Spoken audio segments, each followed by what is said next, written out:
Distinguished Americans, my name is Singh and I'm running for Congress as a Republican in California's 27th district. I ran in 2008 and received the endorsement of 53,000 voters of this district. In the next few minutes, I'm going to tell you who I am, what I stand for, and why you should vote for me. I hope you'll give me a chance to serve you in our nation's capital. I know that we have many challenges in this country, but together we can address these challenges. We are all blessed to be the citizens of this great country.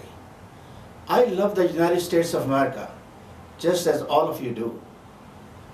I was born and grew up in India. I moved here in 1974 after graduating from one of India's elite military schools and serving as an officer in the Indian Army, where I achieved the rank of a captain. In the Indian Army, soldiers are called by their last names, and to this day, that habit has stuck. This is why I call myself Singh. It's from my army days. As a 14 years old, I heard President John F. Kennedy talk about the responsibility and share his vision for the United States of America.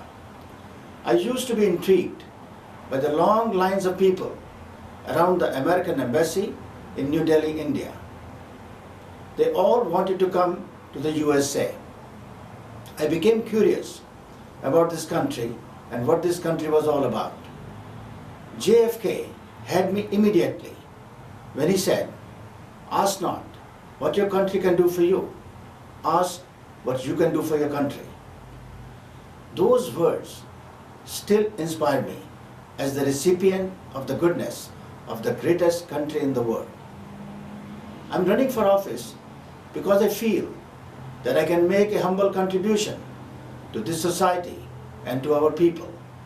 As many Americans realize, immigrants to the US are the most grateful of citizens.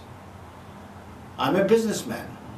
I spent my working life opening up a chain of specialty restaurants, and I thank God for the success I have enjoyed. I believe that I can add value to the Congress because of my everyday common sense values that I developed during a lifetime of small business. Right now, Congress has too many career politicians who just don't really understand that the money they are spending was earned by you and me. It would be a worthless green paper except for the hard work and blood, sweat and tears that you and I put into it. I'm a fiscal conservative, and that means that I think that the government should tax and spend less of our money. It is really quite simple. Government needs to cut taxes and spend less.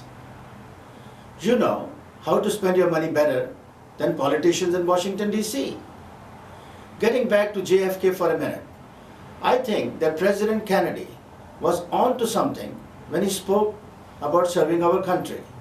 In many quarters of this country, it is very fashionable to talk about the rights. And of course, having these rights is something we must never take for granted.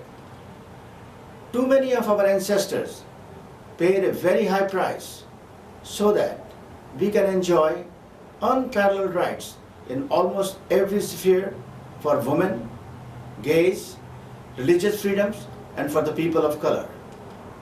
Let's not forget that one of the greatest rights that America has always stood for is the right to be unbothered by the government, to make a living and to keep most of what we earn for ourselves and our families. And it is none the worse for our fellow citizens, whether rich or poor, that we have this freedom. For it is freedom and capitalism that has led to the greatest prosperity for the greatest number in this wonderful country. Unfortunately, in our society, the deep and appropriate discussion on the human rights for everyone has been confused for an inappropriate focus on entitlement. Me, me, me, me. Give me, give me, give me, give me. This country is meant to allow people to come here and make a life for themselves by industry, hard work, and commitment, not to be given free benefits and money taxed away from the work of others. We can't have rights without responsibility. And trust me, nobody understands responsibility and duty better than a military man. We have a responsibility to each other, to our forefathers, and to our children's children. Let me take just a few minutes to explain how I think that we should fulfill our responsibilities in connection with these issues. You will see as I run through these positions that I am a true conservative, but I hope that even if you aren't a conservative or don't call yourself by that label, you will see that my commitment to family and traditional American values corresponds with your own values.